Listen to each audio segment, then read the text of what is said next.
안녕하세요, 박준영입니다. 제네시스 G80, 이달의 기대주라고 해도 과언이 아니죠. 이번 달엔 여러 브랜드에서 신차들이 쏟아지고 있습니다. 르노 삼성은 XM3로 흥행을 이어가고 있고, 기아는 신형 소렌토, 현대 신형 아반떼까지 공개가 되었죠. 예상했던 것보다는 조금 비싸게 출시되었던 GB80이 지금 아주 잘 팔리고 있는 만큼 신형 G80 세단도 기대하지 않을 수 없겠습니다. 제네시스가 신형 G80 그리고 G70 페이스리프트, GB70 이렇게 총 3대를 더 출시하게 되면 기본 라인업이 완성되는데요. 올해 북미 시장을 포함한 유럽 그리고 중국 시장까지 적극적으로 공략할 계획이라고 하니 이번에 출시되는 제네시스 신차들을 주목해 볼 필요가 있겠습니다. 신형 G80은 현재 렌더링 이미지가 공개되었고 오는 30일 국내 시장에 런칭할 예정입니다. 25일에서 30일로 연기가 되었다고 하네요. G80은 제네시스 브랜드를 대표하는 모델이라고도 할 수 있기 때문에 그 어느 차량보다도 중요한 모델이 될 것입니다. 제네시스 브랜드의 시작이 바로 G80이었으니 말이죠. 제네시스의 역사를 잠깐 살펴보면 2008년 출시된 1세대 BH는 브랜드가 아닌 차량 이름이 제네시스였죠. 그땐 현대자동차에서 출시한 고급 세단이었습니다. BH가 출시된 지 벌써 10년이 넘었네요. 세월 정말 빠릅니다. 당시 고급 후륜구동 세단이 필요했던 현대차는 제네시스를 개발해서 출시하였고 이 세그먼트 세단으로 출시가 되어 아주 잘 팔리는 메르세데스 벤츠 E클래스나 BMW 5 시리즈와 경쟁하게 되는 모델이었습니다. 물론 현대가 에쿠스와 함께 제대로 만들어낸 후륜구동 세단의 초기형 모델이다 보니 수입차 대비 완성도가 그리 좋지는 못했습니다만 그래도 국산 차량 중에선 손에 꼽힐 만큼 명작으로 기억됩니다. 우선 디자인에 대한 평가가 워낙 좋았고요. 그랜저와 에쿠스 사이에 존재하는 프리미엄 세단이 생겼다는 점에서 큰 의미를 가졌다고 볼 수 있겠습니다. 지금까지도 제네시스는 법인차로 많은 사랑을 받고 있죠. 후속 모델로 2013년 출시된 2세대 DH는 현행 모델입니다. 2016년엔 G80으로 이름이 변경되면서 본격적인 제네시스 브랜드의 역사가 시작되었죠. G80은 특히 디자인에 대한 평가가 워낙 좋았고 국내 소비자들 역시 제네시스를 고급차로 인정하기 시작했습니다. 하지만 전작 대비 무게가 150kg이나 늘었고 이에 따라 운동 성능이나 연비 같은 몇 가지 부분들에서 꾸준히 지적을 받기도 했습니다. 그 뒤로 제네시스는 EQ900, 현 G90과 G70을 출시하면서 세 종류의 세단 라인업을 완성했습니다. 하지만 라인업이 부족하다는 평가를 계속해서 받아왔었죠. 그래서 제네시스는 브랜드의 정체성 확보와 함께 제대로 된 도전을 시작하기 위해 라인업 확장을 시작하게 됩니다. 2021년까지 총 6종의 라인업을 만들겠다고 발표를 했었는데요. 지금 시점에서 살펴보면 미드사이즈 럭셔리 SUV는 GB80이고 컴팩트 럭셔리 SUV는 올해 하반기 출시할 GB70입니다. G70은 이미 출시가 되었고 럭셔리 스포츠 쿠페가 예고되어 있어 당시 주목을 받기도 했습니다. 이렇게 기본적인 라인업이 형성되어야 다양한 수요층을 확보할 수 있고 소비자들에게 브랜드 어필을 할 수 있겠죠. 그러면 G80이 왜 중요하냐? 이 세그먼트 세단이자 브랜드를 대표하는 모델이기 때문이죠. G80이 글로벌 시장에서도 잘 팔리게 되면 고급차로서 어느 정도 인정을 받게 되는 거나 마찬가지입니다.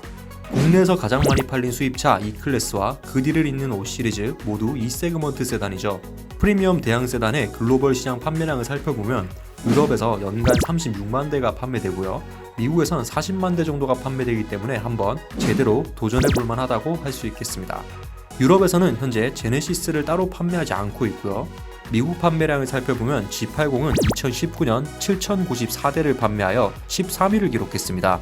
신형 G80이 분발해서 아우디랑 아발론을 제치고 5위 정도까지 올라가 준다면 참 좋겠죠. 꿈을 한번 꿔봅니다. 현재까지 공개된 G80과 관련된 정보들 몇 가지를 살펴보면 엔진은 GB80 가솔린과 동일한 2.5, 3.5 가솔린 터보 엔진과 2.2 디젤 엔진이 장착되고요. 3.0 디젤은 G80에 적용되지 않습니다. 최근엔 계기판이 포착되었는데 GB80과 동일한 모습이었죠. 하위 트림에 적용된 계기판은 좌측의 속도계는 아날로그 방식으로 우측의 타코미터와 중앙 TFT 모니터는 디지털 방식으로 작동되고 있었습니다. 일명 반쪽짜리 디지털 계기판이죠. 옵션으로 물론 3D 계기판을 선택할 수 있을 겁니다. 이런 반쪽짜리 디지털 계기판은 혼다 어코드에서도 봤던 방식인데요. 왜 반쪽짜리냐 라고 불평하시는 분들도 있던데 이게 하위 등급에서는 이런 풀 디지털 계기판이 적용되지 않는다고 해서 크게 비판할 이유는 없습니다. 당연한 거니까 말이죠. 메르세데스 벤츠 E클래스도 하위 트림에는 이렇게 아날로그 계기판이 적용됩니다. 우리가 주목할 만한 것은 이제 제네시스도 다른 차량 간에 서로 공유하는 부품들이 늘어나기 시작했다는 것이죠. 지금까지 공개된 정보로 살펴보면 우선 14.5인치 센터페시아 디스플레이도 GB80과 동일하고요. 계기판이나 기어노브 역시 GB80과 완전히 동일한 모습입니다. 그리고 심지어 브레이크와 엑셀레이터 페달까지 동일한 부품이 사용되는 것을 확인할 수 있었는데요. 우선 제조사 입장에선 같은 부품을 공유하게 되면 연구개발 비용부터 원가 절감 부분에서 긍정적인 결과를 얻어낼 수 있습니다. 또한 동일한 부품을 사용하면서 그 브랜드만의 아이덴티티를 확립해 소비자들에게 어필할 수 있게 되는 것이죠. 벤츠의 칼럼식 기어봉, 요거 기어봉만 봐도 벤츠인 거 알 수 있죠. BMW의 전자식 기어노브, 이건 역시 BMW의 상징과도 같습니다. 이제는 제네시스도 부품을 공유하여 브랜드 정체성을 확립해 나가는 단계에 접어들었다고 할 수 있겠네요. 두 줄 램프, 이거도 요즘 제네시스가 밀고 있는 요소입니다. 전반적인 실내 인테리어도 살펴보면 GB80과 비슷한 분위기를 풍기고 있죠. 이번에도 여백의 밀을 활용하였다고 합니다. 다만 센터페시아 공조기 주변 부분과 스티어링 휠은 GB80과 다른 디자인을 사용하면서 비슷한 인테리어를 가졌지만 차별화를 준 모습도 확인할 수 있었습니다. 외관 디자인 역시 패밀리룩 스타일을 추구하면서 제네시스의 새로운 상징이라고도 할 수 있는 두 줄 램프가 생겼고, 앞으로 이를 잘 활용하여 좋은 디자인들을 만들어줬으면 하는 바람입니다. 이번 신형 G80의 디자인은 역대급이라고 할 수 있을 정도로 멋있기 때문에 제대로 된 상품성을 갖추고 출시된다면 글로벌 시장에서도 충분히 경쟁해볼 만한 수준이 되지 않을까 라는 생각이 드네요. 그간 제네시스는 꾸준히 현대차의 고급 버전이라는 꼬리표를 떼어내지 못했죠.